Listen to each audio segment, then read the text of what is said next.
Vic Rodriguez, kandidato ko.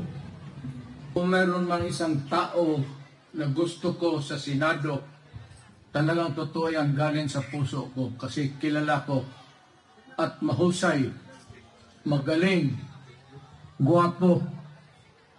Isa lang ang asawa, wala nang iba. Si Vic Rodriguez. Huwag ninyong kalimutan.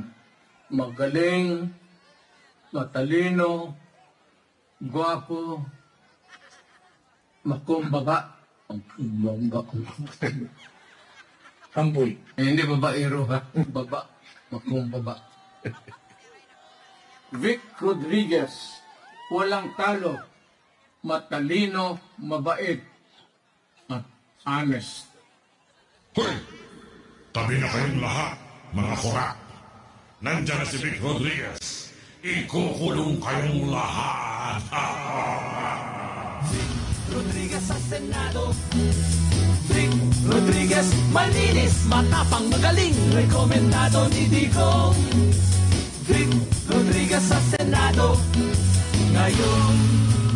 Kung meron mang isang tao na gusto ko sa Senado, talagang totoo yan galing sa puso ko kasi kilala ko at mahusay, magaling, wala nang iba, si Vic Rodriguez. Vic Rodriguez sa Senado. Ngayon.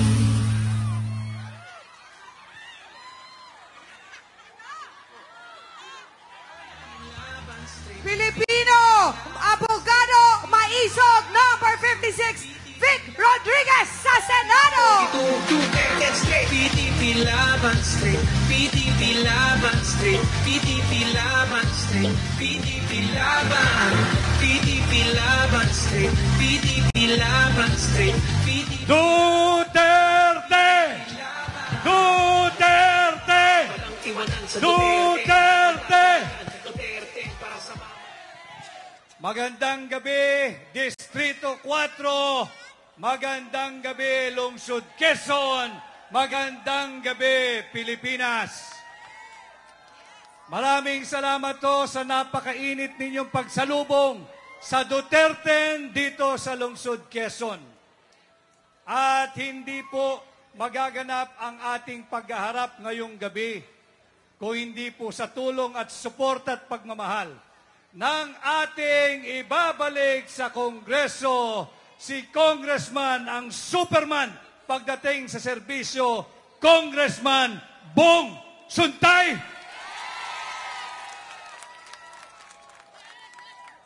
At siyempre dito sa Distrito 4, hindi lamang dapat sa Kongreso may tamang representasyon. Kinakailangan sa Konseho dito sa Lungsod Quezon, dadalhin po ninyo, susuportahan si Konsehal Attorney Miggy Suntay. Dalawa lang naman po ito. 6 naman ang konsehal ninyo. Baka maaari, dalhin din natin sa konseho, masipag, magaling, batang negosyante, magandang isip, at nasa tama ang puso pagdating sa paglilingkod sa bayan. Dalhin natin sa Quezon City Council si Konsehal Kiko Del Mundo. Muli ho, ako po ay si Attorney Vic Rodriguez, taga Quezon City, taga District 4, nagsimula dito. Ako ho, I think until now, I still hold that distinction na ako ho ang pinakabatang naging barangay captain dito sa Quezon City. At the age of 19, ako ho ay barangay captain na. Naglilingkod ang aking hong kasama, hindi naman ho ako ganun katanda, pero ang aking kasama, yung mga antigo dito sa Barangay Pinyahan, si Kapitan Tata Leo Cabato. Yan po yung aking kasama, contemporary sa public service, hindi sa edad ha, hindi sa edad. At matagal na ho tayo na naglingkod dito sa Lungsod Quezon. At ngayon, ako ho ay tumugon sa imbitasyon, tumugon sa panawagan at tumugon sa hamon na pamunuan ang tunay at maisog na oposisyon sa Senado upang labanan ang korupsyon. Yung mga kasama ko sa Duterte, diniskurso na nila ang napakaraming korupsyon na higit nagiging talamak sa kasalukuyang administrasyon. Nagpapasalamat din ako. We are very much and very well secured tonight.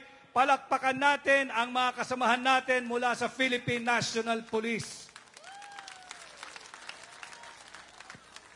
Kaya ho natin sila pinasalamatan sapagkat bahagi ng ating mensahe sa inyo, kailangan po ng tunay at maisog na oposisyon sa Senado upang bantayan ang ating taunang budget. Sapagkat this year, ang ginawa ng kasalukuyang administrasyon, sino ho ba ang gumagamit o may natatabi o nakagamit na ng PhilHealth card? Yung PhilHealth card po, lahat po tayo, kinakailangan natin yan.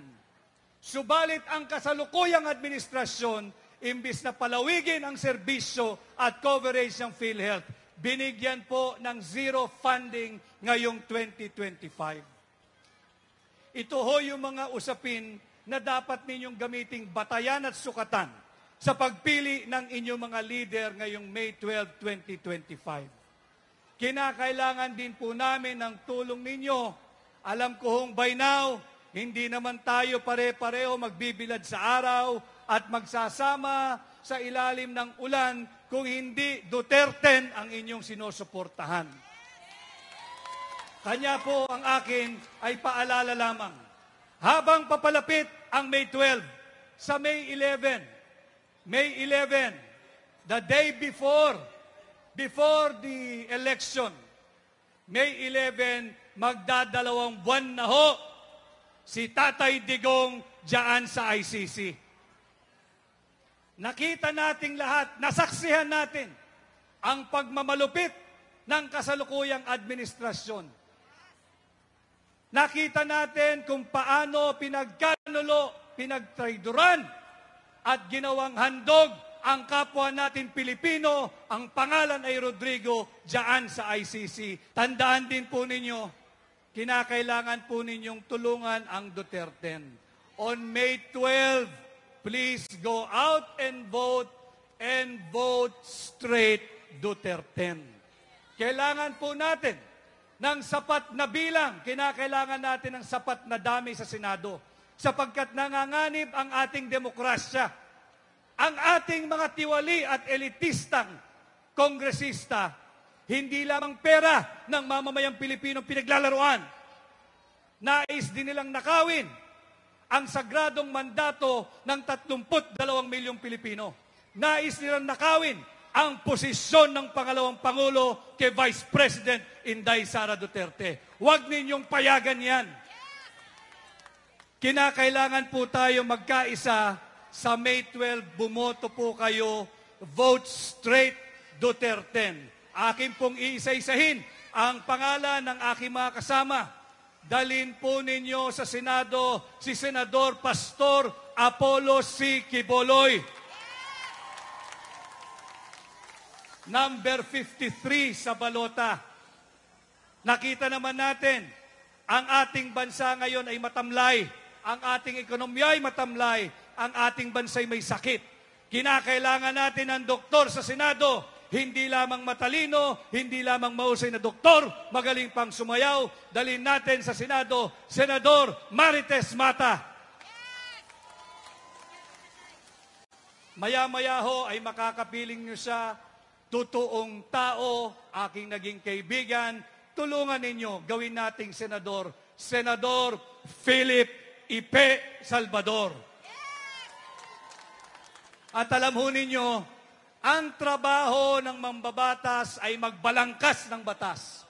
Hindi mamigay ng suhol. Hindi mamigay ng akap. Hindi mamigay ng AIX. Kinakailangan po yung nagbabalangkas ng batas. Pakiusap ko po sa inyo, dali natin ang napakahuhusay na abogado sa Senado, Attorney Jimmy Bondoc, Attorney J.V. Hinlo, at Attorney Raul Lambino. At siyempre, panahon na. Tulungan natin, i-promote natin, veteranong mambabatas, magaling na abogado. Tama na siya sa Kongreso. Panahon na, iangat natin sa Senado. Tulungan po ninyo, Senador Attorney Dante Marcoleta. Ibabalik natin, maisog, matapang, lumaban sa ilegal na droga, matapang na hinarap ang mga sindikato, naging pinuno ng pambansang pulisya. Ibabalik natin sa Senado, itaga nyo yan sa Bato, Senador Bato de la Rosa! And last but not the least, ito po'y nakakatiyak na tayo. Panalo na ito. Hindi lang ito basta panalo. Ito ay numero 1, number 1 sa Senado. Ang kinakailangan na lamang ho, bantayan natin ang boto ng hindi madaya. Ibabalik natin sa Senado ang tao na ang tanging bisyo ay magserbisyo. Babalik natin sa Senado, Senador Bongo! Ito ho ang Duterte. Sana po'y tulungan ninyo kaming lahat. Vote straight Duterte. Ako naman po ang inyong lingkod, Attorney Vic Rodriguez. Ang aking pong numero, napakadaling tandaan. Number 56. Number 56, 56. 56, hindi po siya utang. 56, hindi siya pautang. 56, hindi siya pabigat sa lipunan. Ito pong 56 na nakatayo sa harapan ninyo ngayon. Tratuhin po nating lahat na ating kolektibong puhunan tungo sa higit na mabuting lipunan. Muli ho, Attorney Vic Rodriguez, Senador ninyo, Pilipino, abogado, maisog. Maraming salamat at magandang gabi sa ating lahat.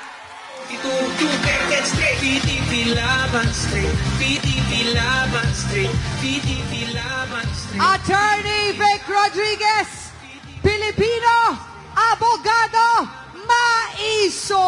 Ito Duterte straight, PDP laban straight,